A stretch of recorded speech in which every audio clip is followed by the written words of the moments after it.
Assalamualaikum warahmatullahi wabarakatuh.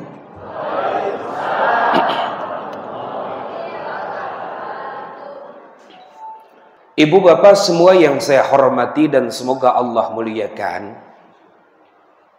yang disebut dengan peringatan Maulid Nabi itu adalah kompas dalam hidup kita.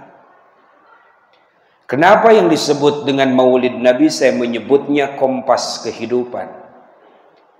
Karena peringatan Maulid Nabi itu sendiri kita senantiasa diingatkan dengan satu figur yang teramat sangat luar biasa, figur yang ketika dalam bertutur kata beliau santun, ketika memimpin perang beliau beringas luar biasa, ketika beliau memimpin umatnya beliau arif dan bijaksana, dan bahkan ketika beliau sedang beribadah paling khusyuk dalam ibadahnya. Sehingga tidak salah ketika kita menyebutkan peringatan Maulid Nabi ini senantiasa mengingatkan bahwa kita akan kompas hidup kita. Pangersak Mama Pagelaran, salah satu ulama Tatar Pasundan yang kebetulan salah satu cucunya adalah Bapak Gubernur Jawa Barat yang sekarang mencalonkan di DKI, ibu bapak semuanya. Beliau punya 7 pesantren dan salah satu makalah yang beliau ucapkan, tapi punten saya tidak terafiliasi politik ya Pak Bu.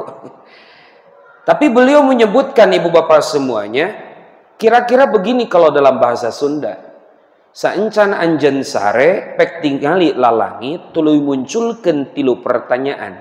Sebelum engkau tertidur silahkan lihat atap kamar, lalu munculkan 3 pertanyaan. Pertama, anjen awalna di mana? Engkau berasal dari mana? Yang kedua, anjen teh saha? Yang kedua itu artinya ibu bapak semuanya, lalu engkau itu siapa? Yang ketiga pertanyaannya, engkau akan balik kemana? Kalau diibaratkan kita sering menyebutkan bahwa yang disebut dengan dunia ini adalah tempat singgah. Banyak ya orang kiai-kiai yang menyebutkan bahwa dunia ini adalah tempat singgah. Maka kalau kita singgah ada waktunya kita pulang. Ketika kita sedang ada di perantauan ibu bapak semuanya, ketika datang waktunya pulang maka kita bakal senang. Senang nggak Bu kalau kita lagi di perantauan terus waktunya pulang, senang nggak Pak Bu? Senang. Tapi ternyata ada yang pulang itu nggak senang. Kenapa Ustadz ketika kita ada di perantauan waktunya pulang kita itu nggak seneng? Kemungkinan 2 ibu bapak semuanya. Pertama nggak tahu jalan pulang. Yang kedua nggak cukup bekal. Yang pertama nggak tahu jalan pulang. Yang kedua nggak cukup bekal. Pertanyaannya ibu bapak semuanya, sudahkah kita siap kembali ke haribaan Allah? Maka kalau kita ngejawabnya masih bingung, berarti kemungkinannya 2. Yang pertama, tidak cukup bekal untuk kembali kepada Allah Subhanahu wa taala. Yang kedua adalah kita tidak tahu jalan pulang. Maka ibu bapak semua yang saya hormati dan Allah muliakan, yang pertama kompas hidup. Yang kedua, kita itu hadir pada kesempatan kali ini sebagai tanda cinta, tanda kasih. Tanda cinta kepada baginda Rasul. Wireh dina hiji keterangan disebutkan man ahabba syai'an kathura min dzikrihi, cing saha jalma anu cinta kana hiji perkara maka eta jalma bakal sering nyebutkeun eta perkara. Kalau kita cinta pada sebuah perkara maka kita akan sering menyebutkan perkara tersebut. Pertanyaan selanjutnya untuk orang sini, pertanyaannya adalah, kalau iya kita ngaku cinta sama baginda Rasul, lebih sering nyebutin nama baginda Rasul atau lebih sering buka TikTok? Maka jangan sampai cintanya kita kepada baginda Rasul itu lain di mulut, lain di hati. Ngaku cinta tapi namanya saja jarang kita ucapkan. Oke lah, keluar dari konteks yang disebut dengan antara bid'ah dan tidak bid'ah. Tapi para ulama menyebutkan ibu bapak semuanya, kalau kita bertemu dengan satu buah keterangan, yang keterangan tersebut banyak orang yang menyaksikan, lalu kita hukumi, para ulama ahli hadis menghukumi bahwa keterangan tersebut adalah dhaif, lemah, tapi bukan palsu. kita bisa mengambil fadhailul a'malnya, keutamaan amalnya. Ya, daripada ibu jeung bapak sadayana begitu pas ngeyong-ngeyong barangkali nimbang barangkali nu dibacana inget mantan lah kira-kira gitu. Ya, mendingan anu dibacana sholawat lah. Apalagi kalau orang tua zaman dahulu pas begitu sholawat, dibacain sholawat, anaknya ditimbang, ditiupin, itu yang namanya sholawat ke anak dan cucunya. Insya Allah karena yang dilafalkannya adalah nama baginda Rasul dan Allah, nyerap karena manah murang kalihna oge.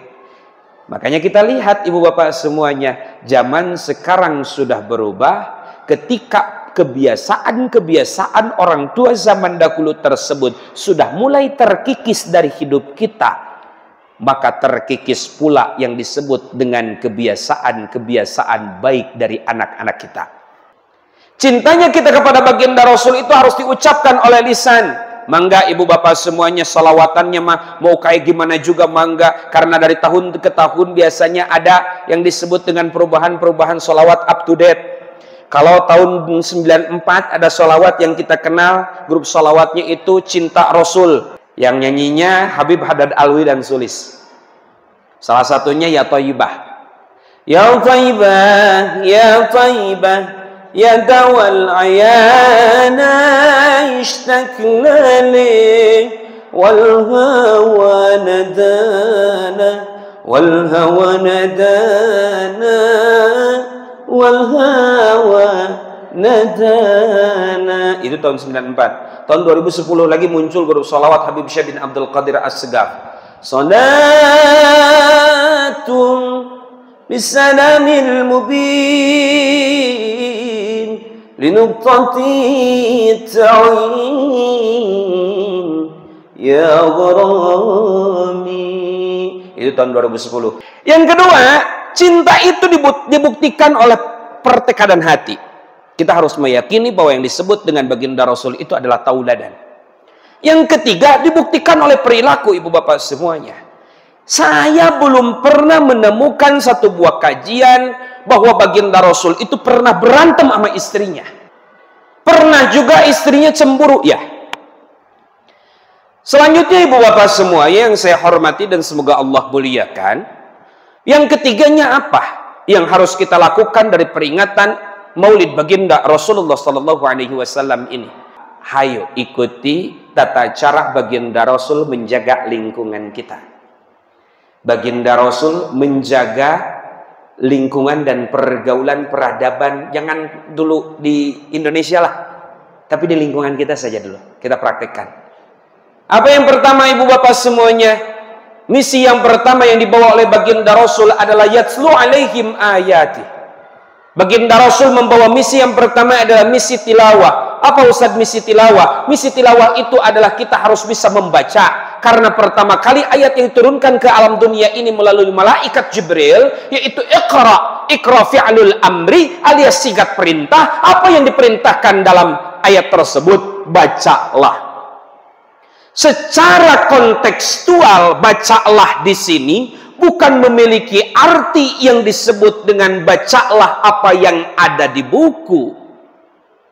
Tapi membaca perkembangan zaman, membaca pergaulan, membaca perkembangan teknologi, membaca ilmu pengetahuan. Karena kita tahu yang disebut dengan ilmu pengetahuan itu penuh dengan teori, dan kalau teori tidak di-upgrade bisa ketinggalan zaman. Maka ibu bapak semuanya, kita harus mampu membaca pergaulan, membaca segala bentuk pergaulan yang ada dalam lingkungan kita semuanya. Apalagi hari ini yang disebut dengan handphone sudah masuk ke dalam kebutuhan, bukan hanya sekedar kebutuhan sekunder, tapi kebutuhan primer bagi sebagian orang, kebutuhan pokok. Boleh yang namanya listrik mati, boleh yang namanya air mati, asal jangan internet yang mati. Apalagi dengan zaman sekarang yang disebut dengan handphone itu sudah menjadi kebutuhan pokok juga bagi anak-anak kita. Kalau dulu sebelum pandemi COVID yang namanya pembelajaran itu masih dibatasi melalui handphone. Tapi kalau hari ini virtual Zoom, Google Meet, seminar-seminar atau webinar-webinar dilaksanakan di handphone. Pagi-pagi yang dipegang HP. Siang nu dicocoo HP. Sonten nu dioprek HP. Wengi nu dikekeuweuk HP. Sampai mangkat KWC ge mamawa. Nah, itu. Ibu bapak semuanya. Yang kedua itu adalah misi baginda Rasul dalam menyebarkan agama Islam itu misinya adalah wayuzakkihim. Apa yang disebut dengan wayuzakkihim? Memberantas kekufuran. Terjemahan yang lebih sederhana daripada memberantas kekufuran ketika kita belum kulil haqqa walau kana murran, minimal kita menjaga pergaulan. Sebab zaman sekarang kalau kita terjemahkan ke dalam bahasa sehari-hari kita, ya Allah ya Karim, yang namanya zaman sekarang banyak orang yang mengaku umatnya baginda Rasul, tapi tindak tanduknya, perilakunya, ucapannya, pakaiannya, bahasanya tidak mencerminkan umat baginda Rasul. Sekali lagi, memang yang namanya manusia, punten ibu bapak semuanya, dalamnya isi hati tidak bisa diselami. Tapi perilaku itu adalah gambaran daripada isi hati. Maka ibu bapak semuanya, kalau kita kaitkan dengan kegiatan-kegiatan kita, pergaulan-pergaulan anak-anak kita zaman sekarang, banyak banget orang yang mengaku umatnya baginda Rasul, tapi perilakunya tidak mencerminkan umat baginda Rasul. Contoh, yang namanya dalam Al-Quran baginda Rasul itu diceritakan ada qaulan layyina, qaulan thaqila, qaulan ma'rufa, qaulan sadida. Artinya ketika baginda Rasul itu berbicara, maka baginda Rasul itu berbicara sesuai dengan konteksnya. Ketika konteksnya beliau harus dengan lemah lembut, maka beliau menjelma menjadi orang yang lemah lembut. Tapi ketika beliau menjelma menjadi seorang panglima perang, boleh enggak lemah lembut? Jangan. Kalau lemah lembut keburu didor mantenku lawan. Tapi yang namanya baginda Rasul, ibu bapak semuanya, berbicara dengan sesuai dengan konteksnya. Kadang-kadang saya kalau berbicara dengan mahasiswa, saya tidak menganggap bahwa diri saya itu dosen, tapi teman. Makanya ibu bapak semuanya, ketika ngobrol sama teman, saya mama mahasiswa, ibu bapak saya memang kebetulan umurnya juga nggak jauh beda gitu ya. Jadi sweet 17 lah kira-kira begitu. Sweet 17 tapi dikali 2. Ibu bapak semuanya, mereka nggak canggung. Nah, hal ini kita harus aplikasikan juga. Ibu, kalau kita berhadapan dengan anak yang anak tersebut masih usia SD, maka kita berperilaku sebagai seorang ibu yang menegakkan aturan, seorang bapak yang menegakkan aturan. Tapi kalau kita senantiasa bergaul punya anaknya usia SMP dan SMA, posisikan anak kita itu sebagai teman untuk ngobrol. Sehingga mereka tidak canggung. Tapi kalau mereka sudah masuk ke usia kuliah dan usia kerja, beliau harus dilatih kedewasaannya dengan cara ketika kita mengungkapkan satu buah permasalahan, minimal kita nggak penting juga saran dari dia, kita minta pendapat dia. Jadi zaman sekarang banyak orang yang mengaku umatnya baginda Rasul tapi tidak mencerminkan umat baginda Rasul. Contoh dari segi pakaian. Yang namanya pakaian laki-laki, kalau kita merunut kepada ilmu fiqih, wabil khusus yang para ulama fikih madhab Imam Syafi'i, banyak yang menyebutkan bahwa yang disebut dengan aurat laki-laki itu adalah baina surrah war rukbah, antara pusar sampai lutut. Makanya orang tua zaman dahulu banyak tuh yang sholat ketika beliau sedang pergi ke ladang, ketika beliau sedang pergi ke sawah, kumandang azan zuhur sudah berkumandang. Kalau pulang dulu lama jaraknya karena jauh, beliau sholatnya di atas batu. Terus sholatnya karena pakaiannya kotor, pakaiannya disimpan, beliau pakai kain sarung saja, cuman segini ibu bapak semuanya, ke atas kebuka, ke bawah tertutup. Secara fikih sah. Hanya saja kurang sopan kalau zaman sekarang karena banyak motor. Bisa pulang dulu. Ibu bapak semua yang saya hormati dan Allah muliakan. Tapi yang disebut dengan aurat perempuan, ini hati-hati. Para ulama ahli fiqih madhab Imam Syafi'i mayoritas bersepakat bijami'u badaniha illal wajha wal kaffain. Seluruh anggota badannya itu adalah aurat kecuali wajah dengan kedua telapak tangannya. Kalau kita mau menganalogikan ke dalam apa yang disebut dengan aurat perempuan, sekalipun memang kalau hal tersebut pakainya adalah ketika kita melaksanakan ibadah salat, tapi kalau kita aplikasikan ke dalam kehidupan sehari-hari, bagus ibu bapak semuanya. Jami'u badaniha illal wajha wa kaffain.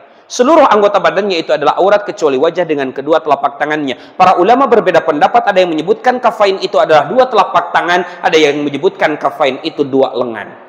Nah, sakit. Makanya ibu-ibu pakai bajunya segini karena mengambil pendapat salah satu para ulama, salah satu di antara para ulama. Nah, selanjutnya apa? Yang ketiga adalah misi ta'lim. Nah, ini misi ta'lim wa yu'allimuhumul kitab. Apa Ustaz yang disebut dengan misi ta'lim ibu bapak semuanya? Yang disebut dengan misi ta'lim di sini adalah kita harus punya anak dan cucu sekaligus kita yang orang tersebut punya cara pandang, jangan sampai berhenti untuk mencari ilmu sampai ketika sudah waktunya yang disebut dengan jasad akan masuk ke liang lahat. Karena ada satu golongan, Bu, punten ibu bapak semuanya, ada satu golongan yang ketika golongan tersebut berbuat dosa, maka golongan tersebut tidak akan diberikan azab oleh Allah. Golongan tersebut adalah golongan apa? Yang ada dalam jidatnya tulisan ana talibul ilmi. Ya Allah, kalau saya berbuat salah, wajar, saya masih belajar, diampuni kesalahannya. Maka kita jangan sampai jadi orang ibu bapak semuanya nyuruh anak pergi ke masjid tiap hari, tapi kitanya tidak pernah menginjakkan kaki di masjid. Hati-hati. Jangan sampai kita pun jadi orang yang senantiasa ibu bapak semuanya nyuruh anak pergi ke pengajian tiap hari, tapi kita tidak pernah menginjak pengajian. Maka jangan sampai kita jadi orang yang tidak pernah datang ke masjid, kakinya tidak pernah dipakai melangkah ke dalam masjid, pantatnya tidak pernah pakai duduk di dalam masjid, sendalnya tidak pernah terpampang rapi di emper masjid, tapi sekalinya berangkat ke masjid, duduk paling depan, bahkan lebih depan daripada imam. Disolatkan, maka ilmu itu adalah cahaya. Cahaya itu bisa menerangi yang awalnya ada dalam kegelapan. Yang asalnya gelap gulita bisa menjadi terang benderang. Yang asalnya tidak tahu bisa menjadi tahu. Yang asalnya bodoh bisa menjadi pintar dengan ilmu. Jangankan ilmu yang lain, kita belajar sholat saja kan harus dengan ilmu. Betul, Bu? Berdirinya saja antara laki-laki dengan perempuan yang saya anut ibu bapak semuanya, yang diajarkan oleh kakek dan ayah saya di rumah. Ibu bapak semuanya, kalau kita senantiasa mau sholat, laki-laki berdirinya sama perempuan beda. Kalau laki-laki ada satu keterangan yang disebut dengan taqumu bil haibah, harus berdiri dengan kegagahan. Maka kaki pas begitu berdiri ibu bapak semuanya dibuka sejengkal mejehna teh. Makanya kalau dulu saya mau sholat nongeng heula sancan sholat teh nanaonan ustaz ngukur suku. Kalau perempuan enggak, perempuan beda. Kalau perempuan mah karena perempuan makhluk tertutup, kaki bagian belakangnya dirapetin.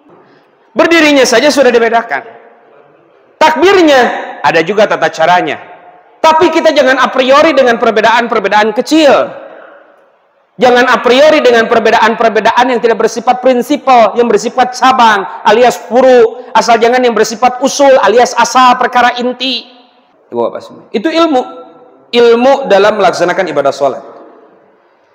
Ilmu dalam bacaan ada lagi. Kenapa? Karena seni membaca Al-Quran itu ibu bapak semuanya menentukan kadang-kadang kekhidmatan dan kekhusyuan dalam sholat. Enak Bu kalau punya anak soleh dan solihah. Teori menyebutkan kalau kita hati-hati mendidik anak dari usia 1 sampai 15 tahun, maka kita akan mendapatkan anugerah dari usia 16 tahun anak kita sampai ke dewasa. Tapi justru malah sebaliknya, kalau kita mendidik anak tersebut tidak dengan hati-hati, ibadahnya tidak pernah dibiasakan oleh orang tuanya. Jadi hati-hati. Tapi kalau kita tidak pernah mendidik anak-anak kita dengan cara yang baik dan benar, tidak pernah menyuruh anak kita untuk beribadah dari usia 0 sampai 15 tahun, maka ketika kita senantiasa anak kita menginjak usia 16 tahun ke atas, kita akan menuai badai, Bu. Merukan kente gering hati atau ngajak menjadi budak-budak ratu soleh terus solihah. Tidak sedikit yang namanya orang tua pun dan berat badannya turun karena mikirin kelakuan yang jadi anaknya. Banyak, Bu? Banyak. Tidak sedikit ibu dan bapaknya sakit-sakitan. Kenapa? Karena kepikiran kelakuan anaknya. Banyak di kita. Soleh, solehah mah enak ibu bapak semuanya. Yang kelima adalah hikmah. Tadi sudah saya bahas tentang hikmah ini.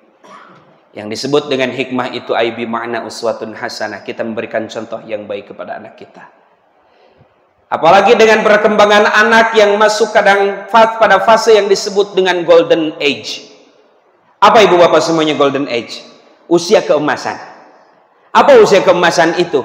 Anak sedang cerdas-cerdasnya. Bahkan para ilmuwan menyebutkan ketika anak melewati fase atau sedang ada dalam fase golden age, maka anak tersebut sedang dididik dan dibentuk karakternya sebesar 65% sampai ke 75%. Ada yang menyebutkan 65% pembentukan karakter itu usia dari 2 sampai 10 tahun, Ibu Bapak semuanya.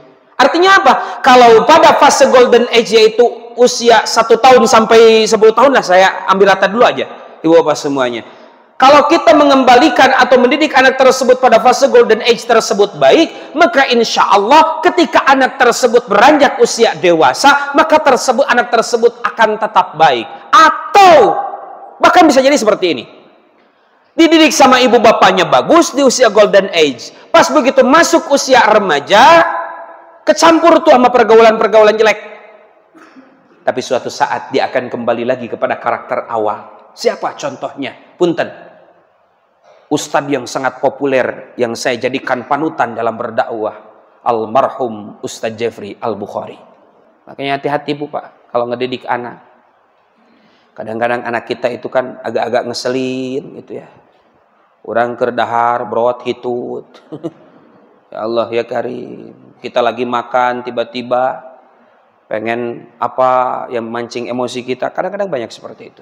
Tapi secara ilmu psikologi, kalau anak kita lagi memang muncul bahasa Sunda nama careken, jangan sekali-kali dibentak. Karena kalau sekali-kali dibentak ibu bapak semuanya, bahkan sering, maka yang terkena adalah psikologisnya. Dia tidak akan mempunyai kepercayaan diri dalam hidupnya. Kenapa? Karena merasa dia selalu salah. Jadi apa tuh Ustaz? Ibu bapak semuanya dibiarin. Karena dia belum mengerti, belum seutuhnya bisa diarahkan, sampai ketika masuk usia 3-4 tahun, barulah kita sering ajak ngobrol. Satu ajaran yang diberikan oleh ayah saya kepada saya adalah, ketika saya pulang sekolah, ketika saya pulang dari pesantren, ketika saya sedang pulang dari tempat kuliah, beliau itu suka ngobrol 4 mata dengan saya, dan bahasannya sama lalu diulang-ulang. Apa bahasannya? Ayah mah teu bisa ngawaris ku dunya, ukur bisa ngawaris ku ilmu. Mentakan AA sakola cing junun, kuliah cing bener. Sehingga hal tersebut masuk ke alam bawah sadar saya, dan mungkin bisa jadi saya seperti ini adalah salah satunya pengaruh the power of repetition, yaitu omongan dari ayah saya yang diulang-ulang sehingga itu menjadi prinsip hidup dalam diri saya. Jadi boleh tuh ibu bapak semuanya, ketika memang ada perilaku anak kita tidak berkenan di hati kita, jangan ditegur langsung, tapi berbicaralah 4 mata dari hati ke hati. Kayaknya kayak gini tuh jelek, bagusnya kayak gini. Mudah-mudahan kita semuanya jadi golongan ahli surganya Allah. Mudah-mudahan kita semuanya menjadi ahli surganya Allah. Amin ya Allah ya Rabbal. Pengen masuk surga ibu bapak? Pengen masuk surga ibu bapak? Saya doakan ibu bapak semuanya masuk surga, panjang umurnya tapi. Oke lah, kita zikir bareng-bareng ya.